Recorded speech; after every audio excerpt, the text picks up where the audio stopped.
Les fonds d'investissement montent à l'assaut des établissements d'enseignement supérieur.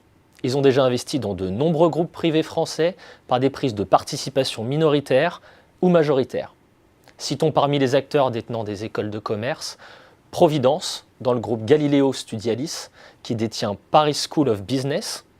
Citons Apax Partners dans INSECU, membre de la conférence des grandes écoles, ou encore Capzanine dans EduService, groupe à la tête notamment d'Ipac Bachelor Factory et MBWay.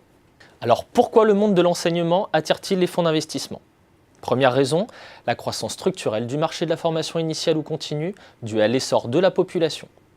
C'est aussi un investissement peu risqué car les revenus sont prévisibles et récurrents. Le secteur est aussi réputé rentable. Les fondateurs de grands groupes d'enseignement préparent également leur départ à la retraite et sont donc vendeurs. Les prix de cession s'envolent d'ailleurs pour représenter jusqu'à 16 fois l'EBITDA, un ratio en général inférieur à 10 dans les autres secteurs. Ces groupes d'écoles ont également besoin d'argent pour investir dans les outils pédagogiques numériques, dans l'agrandissement et la modernisation de leur campus, pour s'internationaliser ou encore pour adapter les formations aux mutations du monde du travail.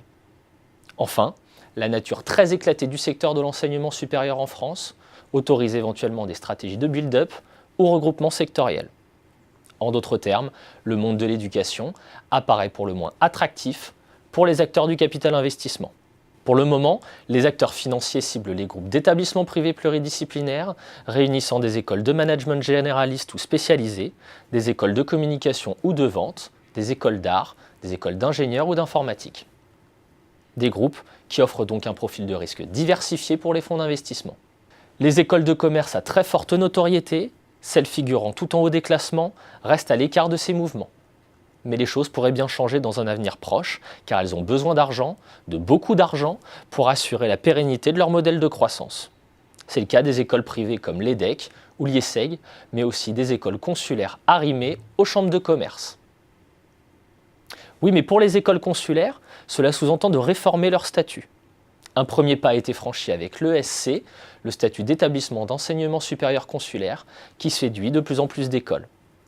Après HEC Paris, fin 2015, et Burgundy School of Business en 2016, Grenoble École de Management et Toulouse Business School l'ont adopté en 2017. Neoma, l'ESCP Europe et Audencia leur ont emboîté le pas début 2018. L'objectif de ce nouveau statut est clair. Prendre de la distance vis-à-vis de leur autorité de tutelle, les chambres de commerce, pour gagner en agilité au niveau opérationnel, professionnaliser leur gouvernance en accueillant des investisseurs privés et éventuellement accroître leurs ressources financières. Et pourquoi ne pas ouvrir le capital de nos grandes écoles de commerce à des fonds d'investissement? En théorie, c'est possible, mais ni la prise de participation majoritaire, ni la distribution de dividendes ne sont autorisés par le statut de ESC. De quoi sérieusement décourager cette classe d'investisseurs. Des écoles militent déjà pour une nouvelle réforme qui les transformerait en organisations à but lucratif et donc en cible pour le private equity. On peut trouver cela choquant, mais certains pourraient trouver cette conversion salutaire en forçant des écoles de management à être mieux managées, à se doter d'une vraie stratégie concurrentielle, à mieux s'adapter et à être rentables.